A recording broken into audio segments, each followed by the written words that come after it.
Alright, so this looks at 5b now, and we're talking about relations and graphs. So let's read these 4 points. The independent variable, or the domain, the x-axis, is on the horizontal axis of a graph. The dependent variable, the range, is shown on the vertical axis of the graph. So if there's anything that we should just remember here, is that when we're talking about a graph, okay, left and right is domain, up and down is the range. Discrete variables are things that can be counted, and continuous variables are things that can be measured. So let's distinguish between these two. Discrete variables, a way I like to just simplify this, it's not necessarily correct all of the time, but it's a good way to understand it, that discrete variables are whole numbers, or things that you can count, or have a definite value. It's probably better to think of them as having definite values. Whereas continuous variables are things that it depends on how precisely you measure them, and they can be, for example, decimals, or they can go to, infinitely number of decimal places. So looking at these two examples here, you can see sketch the graph by plotting the selected x values and state whether or not they're discrete or continuous. So this first one, I would say straight off the bat, well, actually, let's look at the function first. It says y is equal to x squared, where x is an element of 1, 2, 3, 4. So we only want to calculate the values of x, 1, 2, 3, 4. This one here, I would say straight off, is discrete. Okay, because it's not asking for a range of values. It's not asking for how precisely you measure it. It's got a definite set of numbers that they're asking you to calculate. Whereas, for example, this one here, y is equal to 2x plus 1, or where x is an element of real numbers, I would say this one here is continuous, because of the fact that we can measure all the way from negative 1,000 or negative 2,000 or 1 million here and there. It all depends on how precisely we want to measure it. So let's do a calculation for the first one. Let's look at what happens when x is equal to 1. So when x is equal to 1, our equation will be y is equal to 1 squared when we substitute it in. So at x equals 1, we get y equals 1. So our coordinate for that one's going to be 1, 1. That's our first set. Let's look at x equals 2. Y is equal to 2 squared. Okay, our coordinate for this will be, so that's 4. That's going to be 2, 4. And the next one, if we look at x equals 3, y is equal to 3 squared, which is equal to 9, which means that our coordinate for this is 3, 9. And the last one, our coordinate will be for x equals 4, y is equal to 4 squared, is equal to 16, which means our coordinate for this one is 4, 16. So when we graph this, okay, this is going to be a terrible sketch, because I am obviously drawing it on a tablet, but bear with me. We don't want to draw our typical parabola, where we, say that's the whole value, well, that's the whole range of values, and that's the whole range of values, because we have been given a restriction. Okay, our restriction is this. So we only want to draw these particular values. So we're actually not going to draw lines anymore. We're actually just going to draw, or we're going to plot values. So the first value, we need to make sure that this is scaled out. I do apologize, guys, for this scaling. 2, 4, 6, 8. Anyway, so the first one is going to be at 1, 1. So 1, 1 would go around here, and I would represent that as a dot. The next one's 2, 4, so this is 2, 4, 6, 8, 10. 2, 4, so 2, 4 would go here as a dot. 3, 9 would go up here as a dot as well. And 4, 16 would probably go up to here, if we could draw it up. I do apologize for this scaling. But yet again, a couple of things you need to recognize is that we don't join the dots. And we don't draw any arrows or anything like that, because it's just asking for those values, 1, 2, 3, or 4. If the question was asking for, say, x is an element of all positive real numbers,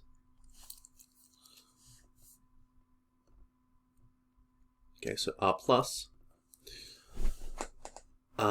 What we would do is then, yes, we would draw the graph, we would sketch it out, and we would draw it as a line.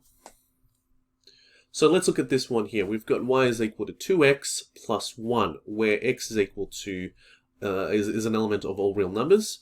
So if we sketch this, okay, we need to refer back to our linear models. Let's work out what the x-intercept is. And the x-intercept, we let y equal 0. If we let y equal 0, we get 2x plus 1 is equal to 0. X is equal to negative a half. Okay, because if you take away 1 and divide it by 2, you get negative a half. So this is going to be the first x-intercept, negative a half, that point. And the y-intercept is going to be at 1. Okay, we draw the points, and slightly different to the previous one where we drew dots. This one here, we don't draw dots because we're looking at all the possible values that we want. So the next one is domain and range. So with domain and range, the domain of a relation is a set of first elements of a set of ordered pairs, and the range of a relation is a set of second elements of a set of ordered pairs.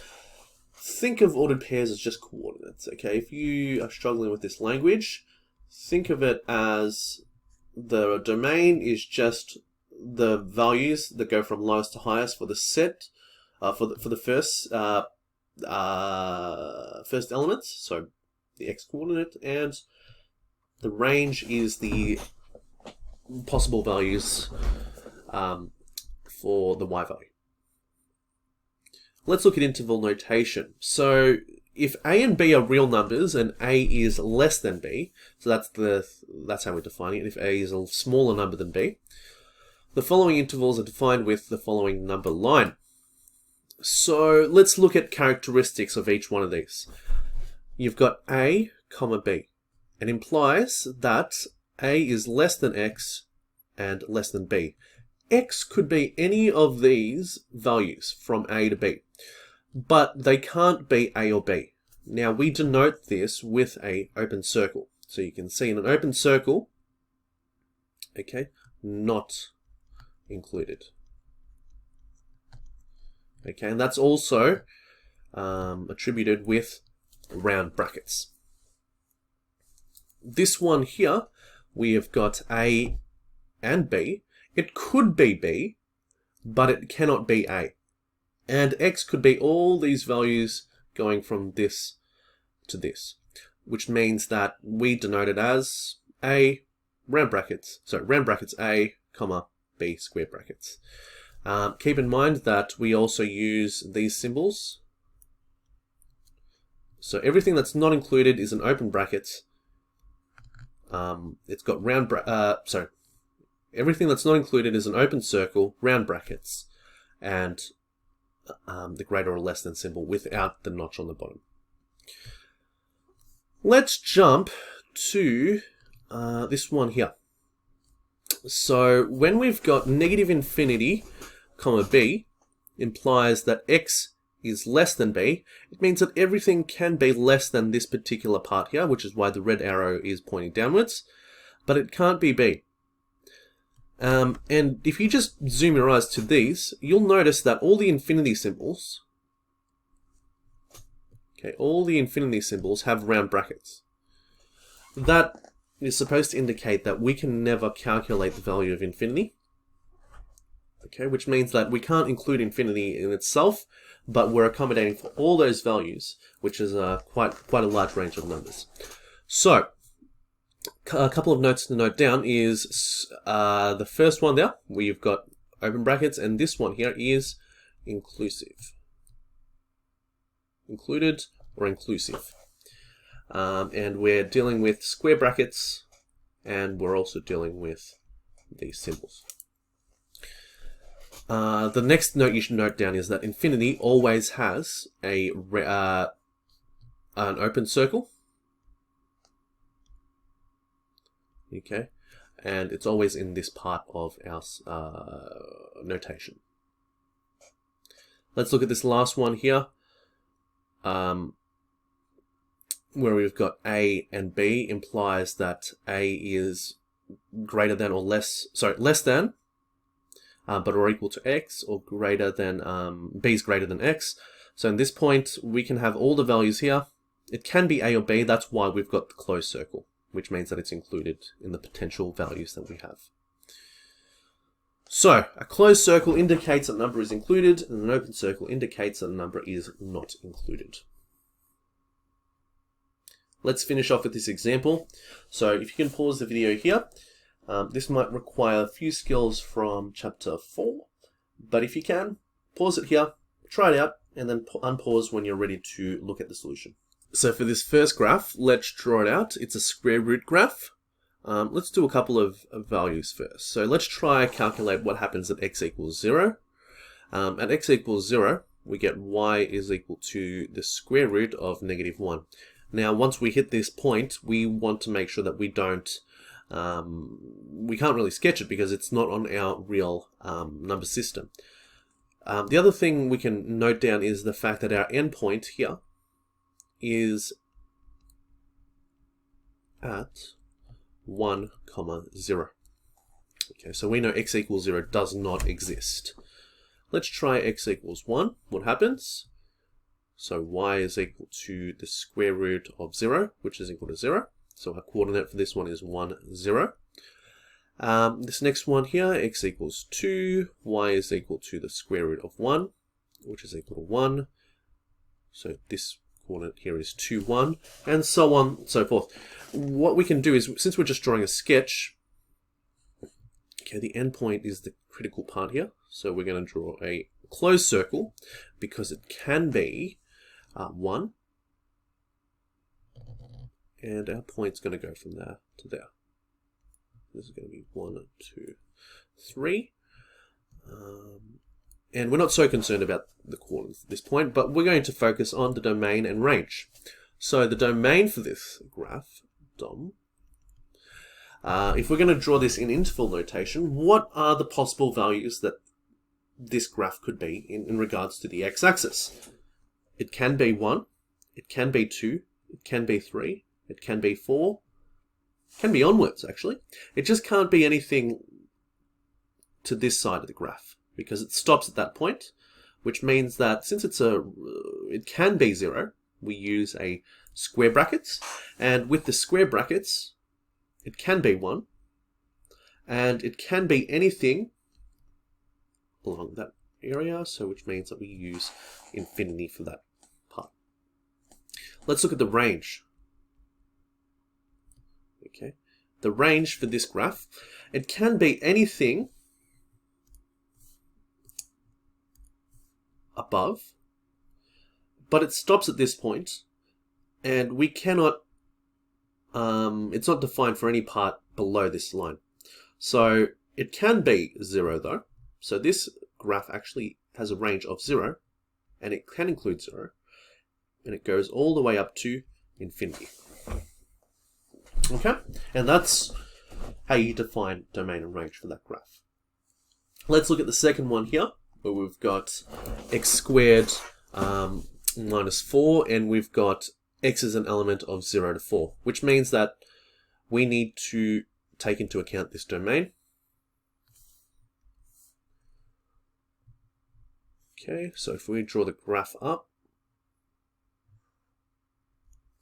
looks like this.